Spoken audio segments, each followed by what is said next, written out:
He watched a veteran get bullied, then got up without a word. A man in a wheelchair sat patiently waiting for his food at a restaurant. As he waited, he saw an elderly veteran being treated poorly by a waitress. The old man had obviously seen better days, but something about the way he carried himself made it clear he was someone to be trifled with. But how would our protagonist react when he witnessed the waitress hurl insults at the old man? Let's find out in today's story. James was a veteran who had fought in Vietnam. He had seen some of the most horrifying things imaginable, and had even lost both legs in an ambush. But he'd come home and started a new life. Even though people sometimes stared at him, he didn't mind. He had peace.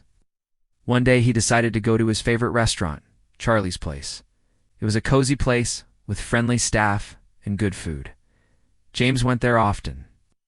All the staff knew him, and the owner, Charlie, was a veteran himself. He'd even given James a 20% discount for all his services after learning about his sacrifice. James appreciated this and always left generous tips. But one afternoon, things were different. James entered the restaurant and sat down. There were only two other customers, a young couple in their 20s. The waitress came over to take their orders. She was young and attractive, but she had a rather cold demeanor. James didn't think much of it. Waitresses could have bad days too. "What can I get you?" she asked in a monotone voice. "Just coffee for now, thanks," said James. "And you, sir?" she asked the other man. "I'll have a cheeseburger and fries, please," replied the man. "All right, coming right up," she said. Then she turned and walked away without asking the woman what she wanted. The woman looked upset and was about to say something when James intervened. "Don't worry, he does that to everyone. Just ignore him," he said kindly. The woman nodded her head in understanding and turned back to her phone. Meanwhile, the waitress was preparing the order. She put the burger on a plate and was about to bring it over when she suddenly stopped. Her eyes narrowed in anger. "How, did you order a salad or something?" she snapped. "No, I ordered a cheeseburger and fries," the man said calmly. "Well, they only come with fries and no meat. So don't complain when you can't finish it," she shot back before walking away angrily. James watched her leave and couldn't help but feel a sense of foreboding. Something told him that if he didn't do something, things could get bad. The waitress returned with the food and slammed the plate on the table. "Here's your salad," she said sarcastically. The man looked at the plate in confusion. There was no meat, just a pile of vegetables. He calmly pushed them to the side of the plate and said, "Bring me a steak instead." The waitress's face contorted in anger. "Listen, we don't serve steak here. If you want steak, go to a steakhouse. You're lucky I'm even serving you this," she spat. Before the man could respond, she turned and walked away. James watched her leave, his face growing darker by the second. Was about to say something when the man in front of him spoke. "It's fine," he said with a shrug. "Let her do whatever she wants. I'm not hungry anymore." He stood up slowly, wincing as he put pressure on his injured legs. James felt a surge of anger and sadness. Here was a man who had served his country and put his life on the line, only to be treated like garbage by a waitress. It wasn't just the insult, it was the disrespect. As the man slowly walked toward the door, James stood up and did something that shocked everyone. Everyone at the restaurant watched as James slowly made his way to the exit. His movements were slow and deliberate, betraying the urgency in his heart. Each step was a testament to his inner turmoil, a silent battle against the confines of his wheelchair. As he neared the door, a sudden surge of strength seemed to propel him forward. With a swift movement, he pushed open the door and stepped outside. The cool air hitting his skin was like a physical manifestation of his emotional state, refreshing, invigorating, freeing. For a moment, he paused, taking in the sights and sounds of the bustling street. Cars honked, people chatted, and the distant hum of activity filled the air. In that moment, James felt alive, truly alive. But his journey was far from over. The man had reached the sidewalk, and as he turned to go home, James knew he had to act fast. He looked back at the restaurant, its windows like eyes staring blankly ahead. Then he turned and began to walk away. Steps were hesitant at first, unsure, uncertain, but with each step his confidence grew. His body, though confined by metal and rubber, seemed to find strength in his determination. He moved with a newfound sense of purpose, driven by an invisible force that mirrored the turmoil in his heart. With each step, the image of the man's stoic face, etched with years of service and sacrifice, burned into his memory. How could someone so respected, so revered, be treated with such callous disregard? James continued his walk, his steps echoing the rhythm of his thoughts. The sun beat down on his face, a warm reminder of the world's indifference. Yet he pressed on, his gaze fixed on a point in the distance, his mind racing. The man had reached his destination, his ordeal seemingly over. But for James, it was just beginning. The sight of the man's retreating figure spurred him into action. He wouldn't stand idly by while injustice unfolded. He had to do something. But what? He thought about confronting the waitress, but knew it would be futile. Her behavior wasn't a momentary lapse in judgment, but a reflection of her character. No, he had to do something more, something that would send a message, something that would make her understand the gravity of her actions. He turned and headed back to his car. His mind was racing, searching for a solution. Suddenly, an idea struck him like a bolt of lightning. A slow grin spread across his face. He had the perfect plan. James got into his car and Rum Family Restaurant. Then he drove to the nearest supermarket, his mind focused on his mission. At the supermarket, James went straight to the bakery section. He picked up a small cake, his eyes twinkling with mischief. He then proceeded to the checkout counter, where he paid for his purchase and left the store.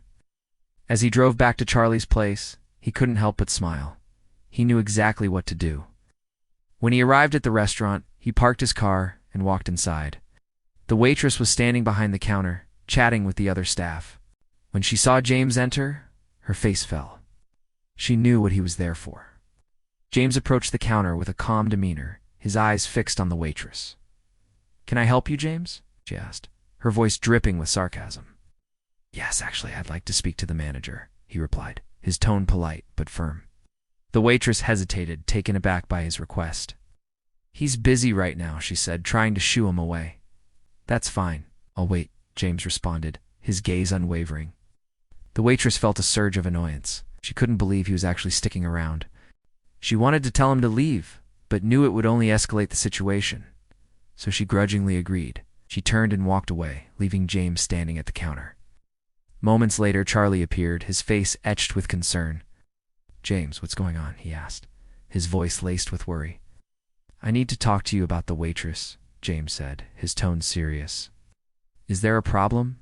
Charlie asked, his brow furrowed in confusion. "She's terrible," James stated bluntly. "She needs to learn some respect." Charlie's face hardened with anger. "What did she do?" he demanded. James explained what had happened, his voice calm and controlled.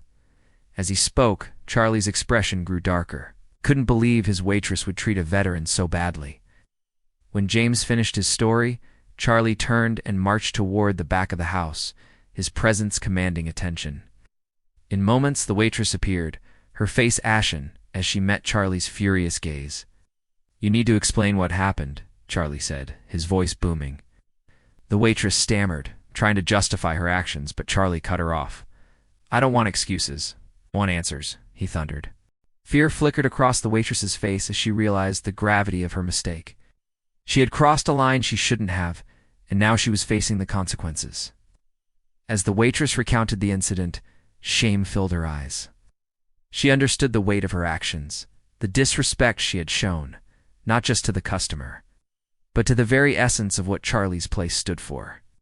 The silence in the room was deafening as the full weight of her actions settled upon her. The truth of the matter was that the waitress had become the embodiment of prejudice and ignorance, treating a war hero with disdain simply because of his appearance. Charlie listened intently, his face a mask of controlled fury. When the waitress finally fell silent, he let out a heavy sigh. His gaze, usually warm and inviting, was now cold and distant.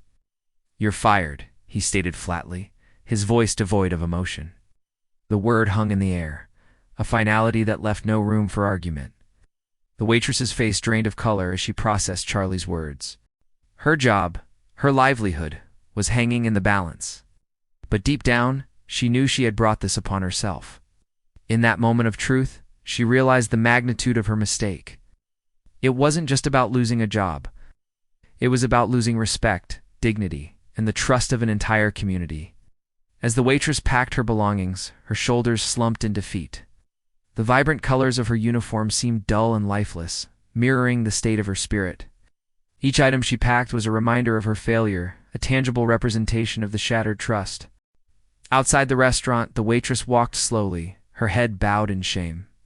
The weight of Charlie's words pressed heavily on her, forcing her to confront the harsh reality of her situation. The dismissal wasn't just a professional setback. It was a wake-up call, a stark reminder of the importance of empathy and respect. With each step, she felt the sting of regret, knowing that her actions had severed a vital connection within the community. As the sun began its descent, casting long shadows across the town, the waitress knew she had a long journey ahead. Not just to find another job, but to rebuild trust and understanding. Meanwhile, James was back at his car, a sense of satisfaction washing over him. He'd done what he set out to do, ensuring that the waitress faced the consequences of her actions. As he drove home, he thought about the man in the wheelchair. He wondered how he'd handled the situation, whether he'd stood up for himself. The thought lingered in his mind, a silent question unanswered. The next morning, Charlie's place buzzed with activity. The aroma of freshly brewed coffee mingled with the sizzle of bacon, creating a symphony of morning scents. The tables were filled with regulars and newcomers alike, all eager to start their day with a taste of Charlie's famous hospitality. Among them was the man from the previous day, his face etched with determination. He sat in his usual spot, silently observing the flurry of activity around him. The waitress, her uniform crisp and her demeanor subdued, approached his table. Her steps were hesitant, her eyes downcast. In her hands, she held a steaming cup of coffee. "I'm sorry about yesterday," she said quietly, her voice barely a whisper. The man looked up, his gaze meeting hers. For a moment, the only sound was the gentle clinking of cups and the murmur of conversations. Then the man spoke, his voice calm and steady. "It's all right," he said, his words carrying the weight of forgiveness. "We all have bad days." The waitress's shoulders slumped in relief. She had braced for anger, maybe even scorn, but his words were a balm to her frayed nerves. "Thank you," she whispered, her eyes welling up with tears. As she turned to leave, the man called out to her. "Wait," he said softly. The waitress turned, her face a mixture of apprehension and hope. "Yes, sir," she said, her voice trembling slightly. "Remember," the man said, his gaze unwavering. "Everyone deserves respect." The waitress nodded, her throat too tight to speak. She knew he was right. The encounter had been a harsh lesson, but one she wouldn't soon forget. As the day wore on, the waitress found a renewed sense of purpose in her work. With each customer she served, she strived to embody the man's words, treating everyone with the respect and dignity they deserved. And as the sun set over Charlie's place, she knew she had embarked on a journey of growth and understanding. All because of a veteran who had shown her the true meaning of courage and compassion.